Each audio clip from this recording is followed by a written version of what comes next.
En este momento, la universidad está bajo ataque. Solicitamos que inmediatamente se detenga este ataque, que inmediatamente se detenga el tiroteo de los que es víctima los estudiantes que están ocupando la universidad. Agachate, pata. Pata abajo, pata. ¡Qué puta! ¡Qué puta! Se bajaron de microbuses feministas que están en la caravana. Aquí dentro de la iglesia Divina Misericordia están atacando la iglesia y su madre, no respetan nada. Pueden escuchar las detonaciones que están haciendo los maes, están atacando, nos van a matar, dicen.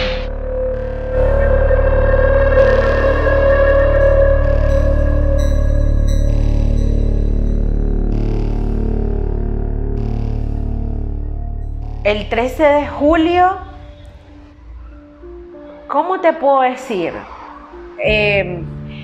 Es que habían aires de muerte, de verdad, en todo el recinto. Vos has visto como en las películas esos vientecitos que tienen como un silbato y que sabes que algo horrible va a pasar. Así, pero no sabíamos qué tan horrible iba a pasar. Me acuerdo que teníamos mucha hambre. Un buen samaritano dejó pagado unos nacatamales cerca de la UNAM. Y le dicen, no hay pan, pero hay galletas soda.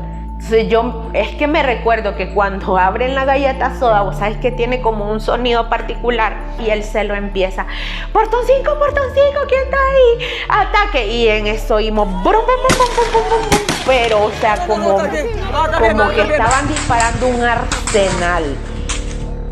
Yo dije, hijo de puta, aquí quedamos.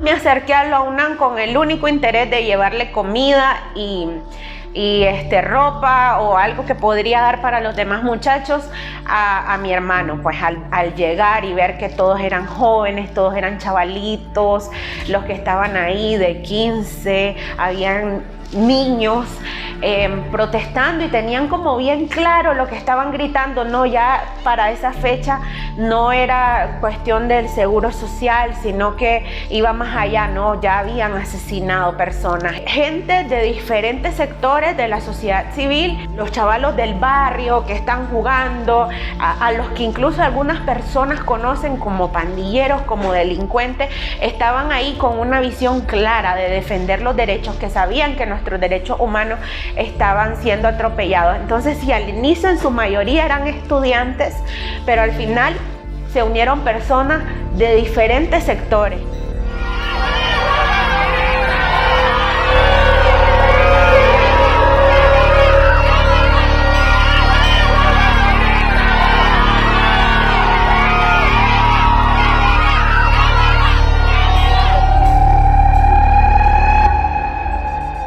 Días previos al 13 de julio, cuando vimos que era un riesgo latente, ¿no? el que lo iban a desalojar de la manera en cómo habían desalojado, por ejemplo, habían quitado el tranque del lodo, que fue lamentable, fue bien catastrófico.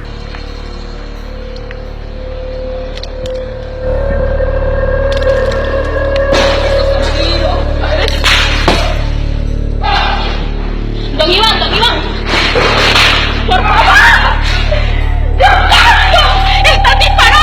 Nos acercamos previamente a la universidad a ver cómo los muchachos estaban preparados para un escenario como ese y vimos que efectivamente no estaban listos.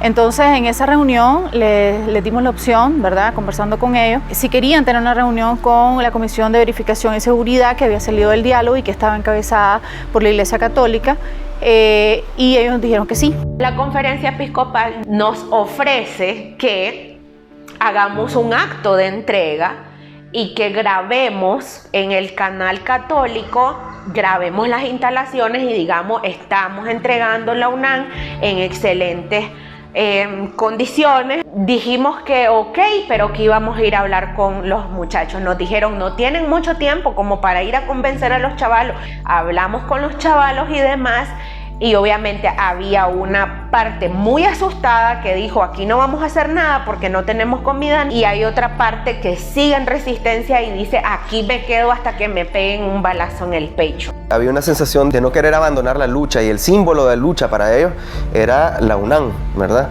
Ellos sentían que había muerto gente, que habían asesinado a sus amigos y que salir de ahí no era una opción, ¿verdad? Lo veían como una rendición.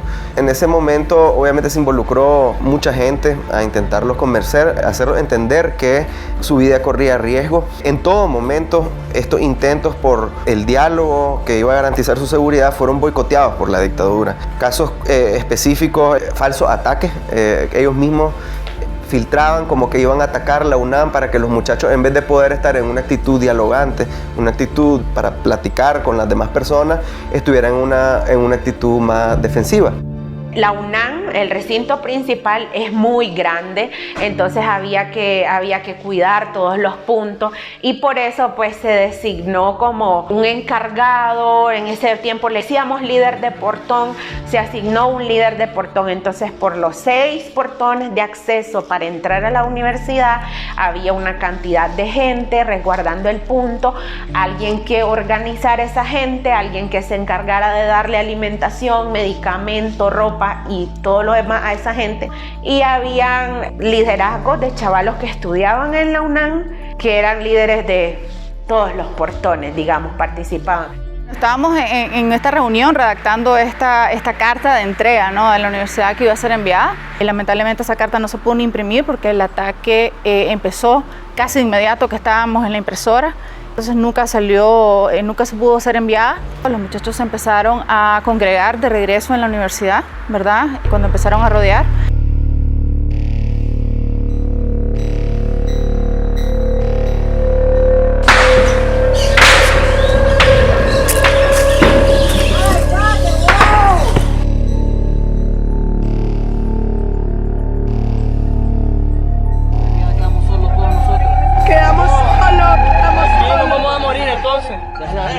No hay nada que hacer. ¡Mamá! ¡Mamá, perdóname! Salí a defender mi patria. Te amo, ¿viste? Me voy a ir. A la mía que no la veo desde abril. Salí de mi casa, Nestelí. Si logra ver esto, díganle que la quiero mucho.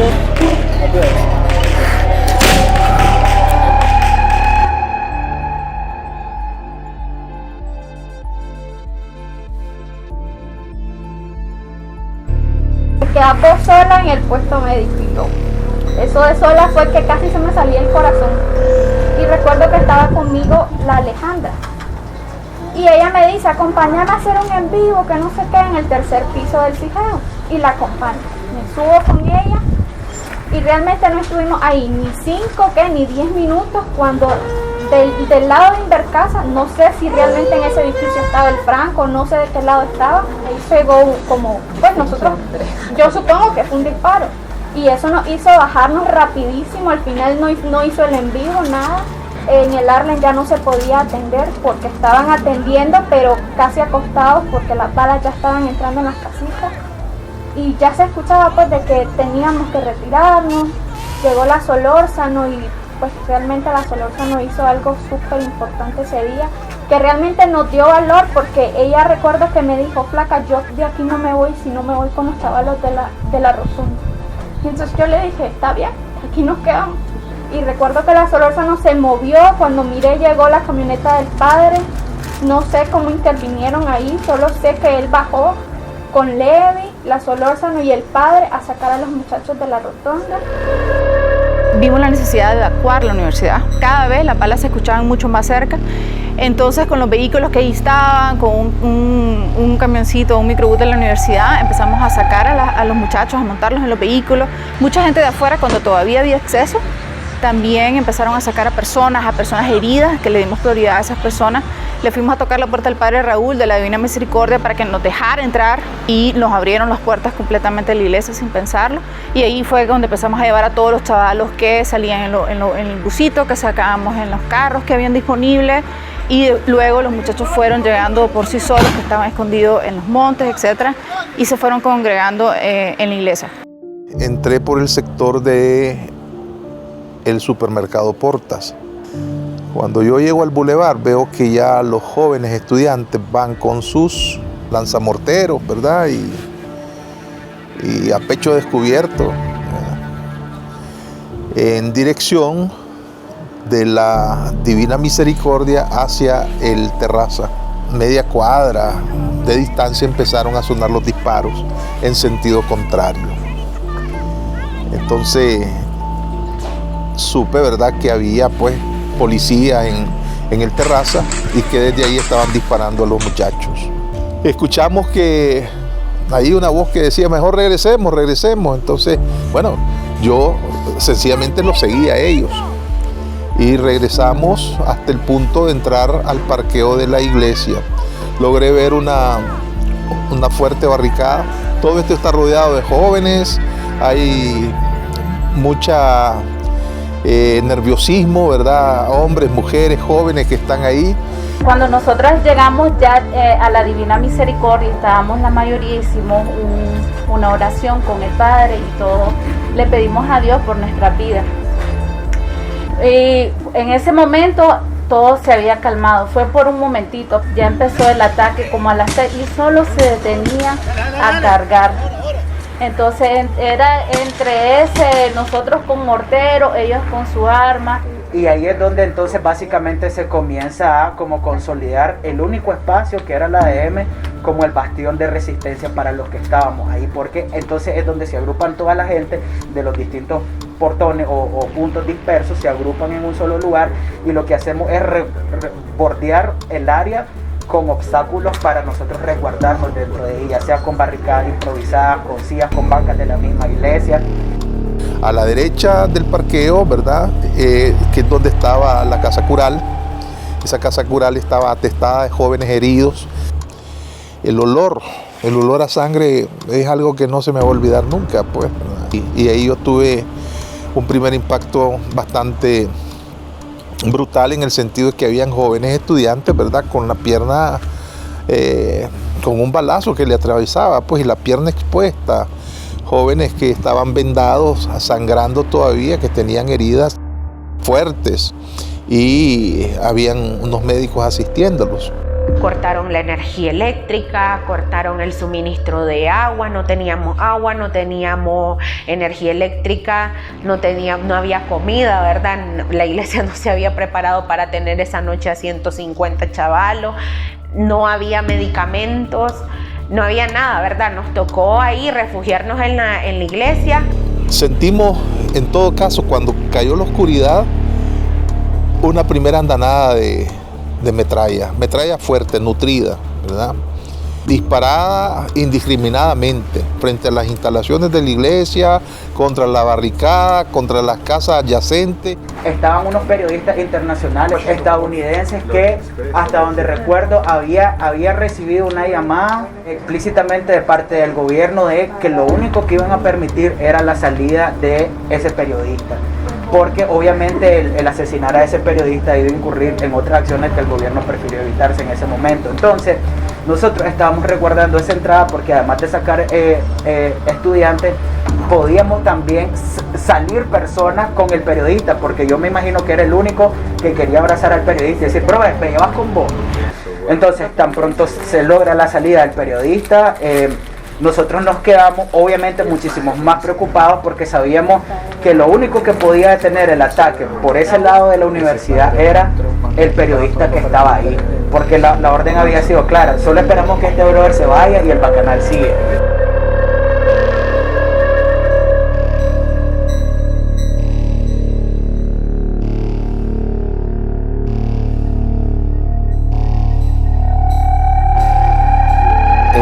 Yo salí de la Divina Misericordia alrededor de las 10:30 de la noche. Salimos junto con 4 heridos, que eran la prioridad, y un periodista del Washington Post. Nos fuimos con la ambulancia al hospital a ingresarlas a cirugía. Eran 4 muchachos, una muchacha y 3 muchachos. Todos llevaban impactos de bala. Y una muchacha que tenía quebrado el fémur de un impacto de AK. Por ende estaba quebrada su pierna, sin poderle controlar la hemorragia porque no había hilo de sutura.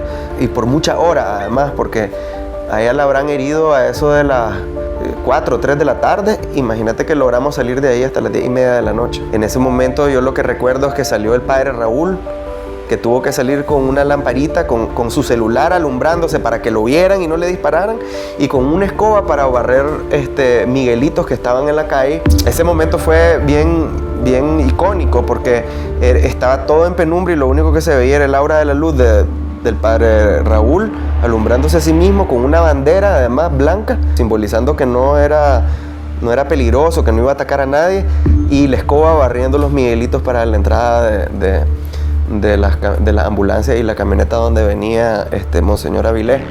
En ese momento ellos se bajaron, entraron a la universidad, verificaron cómo estuvieran todos, verificaron otra cosa que es importantísimo, que los muchachos no estaban armados. Porque el régimen lo que decía, por lo que no paraba el fuego, es porque supuestamente los muchachos estaban armados y estaban disparando. Y ahí los sacerdotes, Monseñor Avilés y Jorge Solís, pudieron hacer un recorrido por toda la propiedad de la iglesia y ver que no había nadie armado. Se le explicó que todavía no se había logrado negociar para que todos los chavalos salieran, pero que iba a haber un alto al fuego.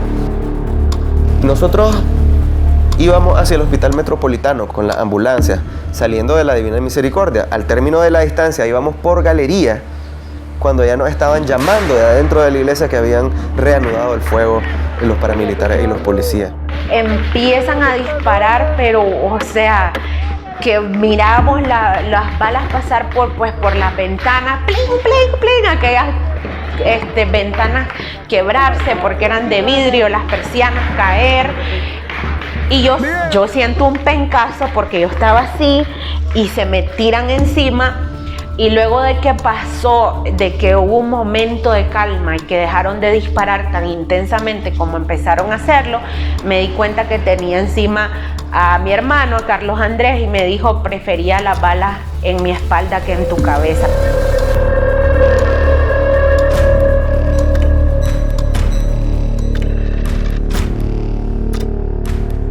Yo solo escuchaba desde como a las 5 de la tarde, muchachos, se está preparando una caravana, está aglomerando a sociedad civil, hay diversos actores influyentes reconocidos en esa marcha que tienen como finalidad venir a UNAM a impedir que esto sea un ataque, una mortandad, que no sé qué.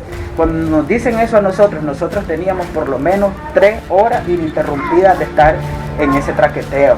Cuando nos dicen eso representaba nuestra única esperanza para saber o entender que podía salir con vida de eso. ¿Cuál es nuestro susto? De que la llegada de la marcha se va postergando 1 hora, media hora, 20 minutos, media hora, 40 minutos, 1 hora, 2 horas, al punto de llegar a nosotros a perder la credibilidad por la marcha. Y las horas transcurrían entre mucho nerviosismo, llanto de la gente, convicción política de los jóvenes, fundamentalmente los que estaban en la esquina, que a cada golpeteo de metralla los muchachos cantaban el himno nacional. Eso sí era impresionante. El trabajo es su digno laurel y el honor. En ese momento nosotros empezamos a cantar el himno, luego empezamos a cantar con un pedazo de cielo. Cuando empezamos a cantar con un pedazo de cielo, la gente que estaba dentro de la Divina empezó a acompañarnos también. Valesca y otros chavalos estaban haciendo un en vivo y nosotros no nos enterábamos que estaban haciendo una caravana. Y en ese momento, o sea, yo no pensaba en decirle, Señor, sálvame la vida. Ya se escuchaba la marcha con música y todo eso, pero de ahí yo tuve la esperanza, pero cuando miré que eran las 12, la 1, ya bueno, todo el mundo ya decía, esperar que amanezca, ojalá amanezca.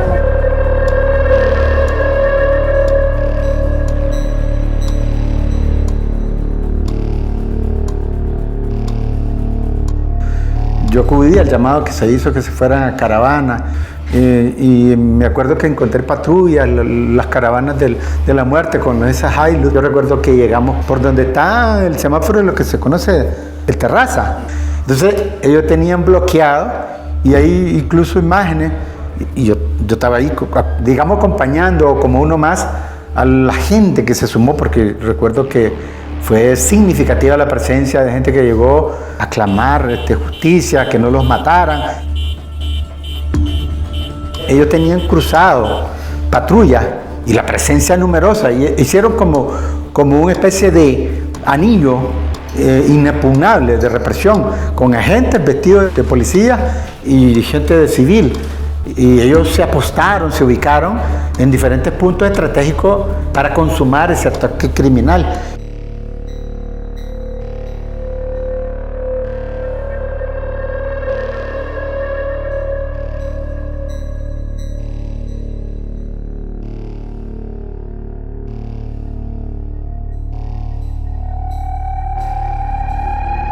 Cuando ya dio la luz, un muchacho que se llama Francisco, alias El Oso, y él falleció en ese momento. O sea, él estaba así con su mortero, tal vez pidió ayuda y nadie lo escuchaba. Fue muy triste la muerte del Oso.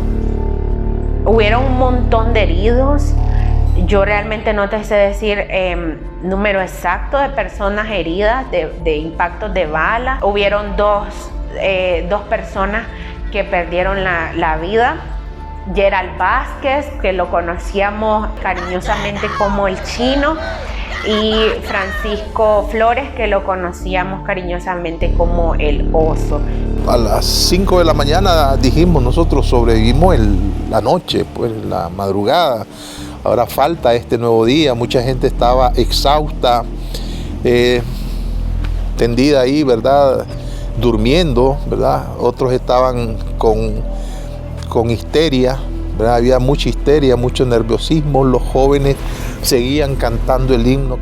Como a las 7 de la mañana recibimos información de que en efecto va a llegar el arzobispo de Managua, ya el cardenal Leopoldo Brenes, acompañado de el nuncio apostólico. Iba a llegar ahí con gente en buses. Ellos llegaron primero, revisaron cómo estaba la situación, se dieron cuenta de los heridos, se dieron cuenta de los impactos de bala, recibieron información de parte del cura párroco y del auxiliar, de tal manera que se enteraron perfectamente de lo que había ocurrido. Y entonces empezó la evacuación poco a poco, llegaron los buses.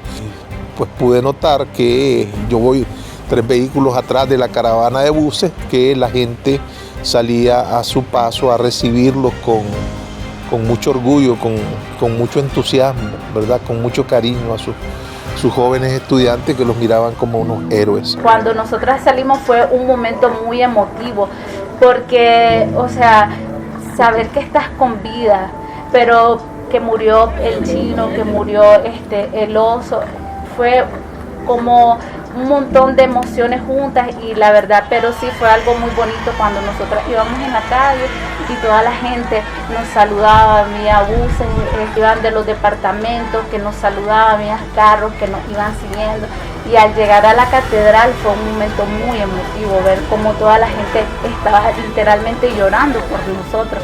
Y ese día era el día de la bandera, entonces fue una cosa de película espectacular ver a la gente ondeando sus banderas diciendo lo logramos, y ver a mi papá ahí fue súper impactante, o sea, porque para mí, en mi mente, mi papá está en Bluefields.